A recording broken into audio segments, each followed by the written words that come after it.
सरस्वती वैद्य से 24 साल बड़े प्रेमी मनोज सा ने वेब सीरीज देखकर एक खतरनाक प्लान बना चुका था। साइको किलर मनोज ने न सिर्फ उसकी लाश के 100 टुकड़े किए बल्कि उन्हें प्रेशर कुकर में उबालकर ठिकाने लगा दिया।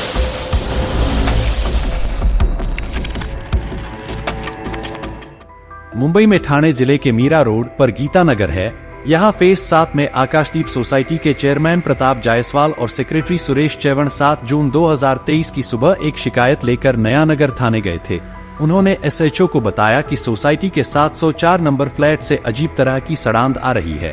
उन्होंने बताया कि दुर्गंध तो कई दिनों से आ रही थी, लेकिन पिछले 2 दिनों से और तीखी हो गई है। उसकी वजह से सोसाइटी के लोग काफी परेशान हो गए हैं। वहां से होकर गुजरना तक मुश्किल हो गया है। ऐसे मामलों में ज्यादातर लाश के होने की ही बात सामने आती है। इसलिए एसएचओ ने इस सूचना को गंभीरता से लिया और तुरंत ही कुछ पुलिसकर्मियों को साथ लेकर आकाशदीप सोसाइटी की तरफ निकल गए। पुलिस की जांच टीम बिल्डिंग की 7वीं मंजिल पर स्थित उस फ्लैट पर पहुंची तो उसका मेन गेट बंद था। एक पुलिसकर्मी ने दरवाजे की कालबेल बजाई। कुछ सेकंड बीत गए, लेकिन भीतर से किसी के दरवाजा खोलने की आहट तक नहीं सुनाई दी। पुलिसकर्मी ने दोबारा 2 से 3 बार कालबेल बजाई और दरवाजे को जोर से थपथपाया। कुछ सेकंड बाद आवाज आई, अभी आता हूँ, वेट 1 मिनट। दरवाजे की कुंडी खुली। दरवाजे के पीछे से सुटके गाल पर अधपकी दाढ़ी वाला एक अधेड़ व्यक्ति दिखा। उसने दरवाजा उतना ही खोला जितने से वह अपनी गर्दन बाहर निकाल सकता था। शांति से बोला, क्या बात है, कौन है? पूरा किवाड़ खोलो, तुम्हारे घर में क्या पड़ा है जो बिल्डिंग में इतनी तेज बदबू फैल रही है? आसपास के लोग परेशान हो रहे हैं।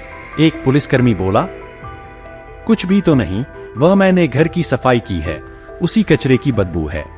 इस बीच बाहर खड़ी पुलिस टीम और कुछ स्थानीय लोग दरवाजे को धकेलकर भीतर घर में घुस गए। अंदर जाते ही सभी बदबू से बेहद परेशान हो गए। उन्होंने रुमाल से अपनी नाक मुंह बंद करने पड़े। वे घर के हाल से होते हुए जब दूसरे कमरे की ओर बढ़े तब उनके होश उड़ गए।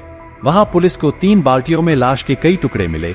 पास में ही खून से लथपथ पेड़ काटने वाली आरी भी मिली। छानबीन से जल्द ही मालूम हो गया कि शव के टुकड़े वहां रहने वाली सरस्वती वैद्य नाम की महिला के हैं, जो 32 वर्ष की थी।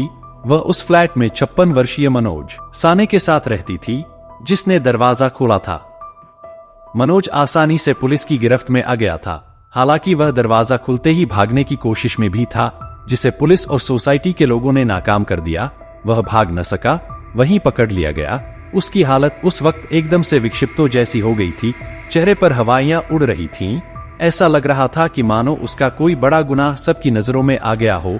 फिर भी वह एक ही रट लगाए हुए था, मैंने उसे नहीं मारा, खुद जहर खा लिया था उसने। इस पर एक पुलिसकर्मी ने डपट दिया, चुप रह, बकवास करता है, चल अभी कमरे में दिखा हमें। और फिर मनोज को धकियाती हुई पुलिस फ्लैट के अंदर फैल गई। वहां उन्हें सरस्वती के शव के और कई टुकड़े मिले। किचन में काफी बर्तन और एक बाल्टी में लाश के कई टुकड़े मिले, जिनमें से कुछ को प्रेशर कुकर में पकाया गया था तो कुछ को भूना गया था। पके अधपके मांस को देखकर सभी लोग हैरान हो गए। लाश के टुकड़ों को जांच के लिए मुंबई के अस्पताल में भेज दिया गया। संभ्रांत इलाके के फ्लैट से टुकड़ों में मिली लाश की खबर तुरंत चारों ओर फैल गई। सोशल मीडिया से लेकर टीवी चैनलों पर, और कुछ समय बाद ही यह खबर लोगों के मोबाइल में पहुंच गई थी, जबकि इसे अगले रोज प्रिंट मीडिया ने प्रमुखता से प्रकाशित किया। उस बारे में तरह तरह की बातें छपने से इलाके में सनसनी फैल गई। सोसाइटी के लोग इस घटना के बारे में सुनकर दंग रह गए। यह बेहद लोमहर्षक घटना थी। एसएचओ ने इस घटना की सूचना अपने उच्चाधिकारियों को देकर सोसाइटी के लोगों से भी गहन पूछताछ की। उनसे मिली जानकारी से पता चला कि सरस्वती और मनोज इलाके में पिछले कई सालों से किराए पर रह रहे थे। उनके आपसी रिश्ते को लेकर भी लोगों के बीच संदेह था, क्योंकि उनकी उम्र का भी बड़ा अंतर था। किसी ने प्रेमी युगल बताया तो किसी ने आपसी रिश्तेदार। सरस्वती वैद्य की मौत के बारे में पूछने पर मनोज ने दावे के साथ बताया कि वह 3 जून 2023 को ही मर गई थी। उसने जहर पीकर आत्महत्या कर ली थी। सरस्वती को उसने नहीं मारा। जब वह 3 जून की सुबह सोकर उठा तब पाया कि सरस्वती के मुंह से झाग निकल रहे हैं। उसकी नब्ज टटोली जो नहीं चल रही थी, सांसें भी बंद हो चुकी थीं। सरस्वती की इस हालत को देखकर वह डर गया कि लोग कहीं उसे ही उसकी मौत का जिम्मेदार न ठहरा दें। इसी डर की वजह से उसने लाश को ठिकाने लगाने का फैसला कर लिया। पुलिस को मनोज की बातें काफी अटपटी लगीं। पुलिस ने महसूस किया कि मनोज ने सरस्वती की लाश के टुकड़ों को ठिकाने लगाने के बाद आत्महत्या की योजना बनाई थी। बचने के लिए उसने पुलिस को गुमराह करने की कोशिश की। पुलिस को सरस्वती की आत्महत्या के भी कोई ठोस सबूत नहीं मिले, किसी तरह का लिखा नोट या फिर मोबाइल में टेक्स्ट मैसेज, फोटो या वीडियो भी नहीं था। लाश की जो हालत थी, उससे जहर खाकर जान देने जैसी बात की पुष्टि आसान नहीं थी। पुलिस को जांच में यह भी पता चला कि मनोज HIV संक्रमित है और उसके दावे के मुताबिक सरस्वती उसकी प्रेमिका जरूर थी, लेकिन उसने कभी भी शारीरिक संबंध नहीं बनाए थे। जबकि पुलिस को उनके संबंधों और सरस्वती की लाश को ठिकाने लगाने संबंधी कई बातें सुनने को मिली। सोसाइटी के कुछ लोगों ने बताया कि मनोज आवारा कुत्तों को मांस खिलाता हुआ देखा गया था, जो सरस्वती के शरीर के हो सकते हैं। ऐसा करते हुए उसे पहले कभी नहीं देखा गया था। इस मामले की छानबीन के क्रम में पुलिस को सरस्वती की 4 बहनों के बारे में भी जानकारी मिली, जबकि लोगों को उसके बारे में पता था कि वह अनाथालय में पली बड़ी है। उसके माता पिता या परिवार के बारे में किसी का कुछ नहीं पता। बहनों को थाने बुलवाकर उनसे पूछताछ की गई। उनके बयान के आधार पर मनोज साने के खिलाफ हत्या, सबूत मिटाने और लाश को ठिकाने लगाने के जुर्म में रिपोर्ट दर्ज कर ली गई। इस हत्याकांड में मीरा रोड की नया नगर थाने की पुलिस ने आरोपी के खिलाफ IPC की धारा 302 और 201 के तहत मुकदमा दर्ज किया गया था। पूछताछ में पता चला कि सरस्वती वैद्य और मनोज के रिश्ते की कहानी एक राशन की दुकान से शुरू हुई थी। यही दोनों की पहली मुलाकात साल 2014 में हुई थी। इस बारे में मनोज साने ने बताया कि बोरीवली की एक राशन की दुकान पर सरस्वती मिली थी। उनकी पहली जान पहचान बेहद दिलचस्प थी। तब दोनों दुकानदार से एक ही बात पर लड़ पड़े थे। दरअसल दुकानदार चावल का वजन कम तौल रहा था, जो मनोज को मिलना था। सरस्वती वहीं खड़ी दुकानदार की हरकत देख रही थी। जब सरस्वती ने इसका विरोध किया, तब शांत स्वभाव का मनोज भी उसका साथ देने लगा और उन्होंने इसकी शिकायत मापतौल विभाग में करने की चेतावनी दी। हालांकि बाद में पता चला कि मनोज कभी उसी राशन की दुकान पर काम करता था। मनोज की बातों से सरस्वती को एहसास हुआ कि वह एक गंभीर और सुलझा हुआ इंसान है। दिखने में जरूर समय का मारा हुआ निराश और हताश दिखता है, लेकिन उसे मान सम्मान की जरूरत है। इसके बाद उन दोनों की कई मुलाकातें हुई। धीरे धीरे सरस्वती उसकी ओर खींचती चली गई। मनोज ने भी महसूस किया कि सरस्वती के उसकी जिंदगी में आने से कुछ अच्छा महसूस कर रहा है। सरस्वती वैद्य ने मनोज को अपना परिचय एक अनाथ लड़की के रूप में दिया। उसका कहना था कि उसके आगे पीछे कोई नहीं है। उसे रिश्ते की एक ऐसी डोर चाहिए जो उसकी भावनाओं को समझ सके, प्यार दे सके। इस तरह से सरस्वती और मनोज के बीच प्रगाढ़ रिश्ते की शुरुआत हुई। रिश्ता परवान चढ़ा और फिर दोनों 2 साल के अंदर ही साथ साथ रहने लगे। मनोज आकाशदीप सोसाइटी में पहले से रह रहा था।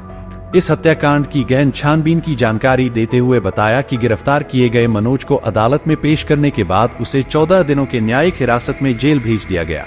पुलिस ने पाया कि मनोज एक साइको किलर की तरह पेश आया था। उसने हैवानियत की सारी सीमाओं को तोड़ दिया था। मनोज साने ने अपनी लिव इन पार्टनर की न सिर्फ बेरहमी से हत्या की थी, बल्कि उसके शरीर के कई टुकड़े भी कर दिए थे। बाद में उसने इन टुकड़ों को धीरे धीरे ठिकाने लगाना शुरू किया था। यह भी पता चला कि शरीर के टुकड़ों को ठिकाने लगाने के लिए वह उन्हें पहले कुकर में उबालता था और उसके बाद उन्हें ठिकाने लगाता था। कुछ स्थानीय लोगों ने यह भी बताया कि उबालने के बाद वह टुकड़ों को पीसकर टॉयलेट में फ्लश कर देता था, ताकि इस हत्या के बारे में किसी को पता न चले। वहीं कुछ लोगों का यह भी कहना है कि वह कुत्तों को यह टुकड़े खिलाता था। पड़ोसियों ने टॉयलेट की पाइपलाइन जाम होने की शिकायत की थी। मनोज साने को लेकर उसके एक पड़ोसी ने पुलिस को एक अजीब बात बताई। उन्होंने कहा कि मनोज और उसकी लिव इन पार्टनर उनसे एकदम कटे रहते थे। वह किसी से भी ज्यादा मतलब नहीं रखते थे। एक फ्लोर पर 4 फ्लैट हैं। बाकी लोगों के घर के लोगों का अक्सर एक दूसरे के यहाँ आना जाना होता था, लेकिन उसका दरवाजा हमेशा बंद रहता था। वे लोग सिर्फ आने जाने के लिए ही दरवाजा खोलते थे। पुलिस की जांच में कई सनसनीखेज खुलासे हुए, जिसमें एक उसकी आदत भी थी। मनोज ने ही पुलिस को बताया कि उसने वेब सीरीज देखकर सरस्वती की हत्या करने का प्लान बनाया था। साथ ही श्रद्धा वालकर मामले की भी पूरी स्टडी की थी। इसके अलावा उसने बॉडी कंपोज करने का तरीका गूगल पर सर्च किया था। दूसरी सनसनीखेज जानकारी दोनों के अनाथ होने को लेकर भी थी। मनोज साने लोगों से कहता था कि वह और सरस्वती दोनों अनाथ हैं। इसकी सच्चाई का भेद तब खुल गया जब पुलिस छानबीन के दरमियान दोनों के रिश्तेदार सामने आ गए। सरस्वती की 4 और बहनें हैं। माता पिता के तलाक के बाद उनका पालन पोषण एक अनाथालय में हुआ था। वहीं आरोपी मनोज के रिश्तेदार बोरीवली में रहते हैं और बोरीवली में उसका एक फ्लैट है। यह फ्लैट मनोज ने 30,000 रुपए मासिक किराए पर दे रखा है। यहां तक कि मनोज और सरस्वती शुरुआती दिनों में 2 साल तक इसी फ्लैट में रहे थे। पुलिस के अनुसार मनोज एक कोल्ड माइंडेड इंसान है और उसने बहुत सोच समझकर हत्या को अंजाम दिया है। उसने बताया कि लाश के टुकड़े करने से पहले उसका फोटो भी खींचता था। उसने लाश के करीब 100 टुकड़े किए थे। मोबाइल और फोटो पुलिस ने कब्जे में ले लिया है। आगे की जांच में इनसे मदद मिलेगी। जांच में सरस्वती की मृतदेह पर मारपीट के कई निशान पाए गए। मोबाइल में खींची गई तस्वीरें और सरस्वती की मृतदेह पर मारपीट के निशान मनोज की दरिंदगी की मंशा को जाहिर कर रहे थे। इसके अलावा गूगल की सर्च हिस्ट्री कई अहम राज खोल सकती है। मनोज के बारे में पुलिस को एक अहम राज उसके HIV पीड़ित होने का भी मालूम हुआ। इसका दावा उसने खुद किया। उसने बताया कि इसकी जानकारी उसे 2008 से ही थी।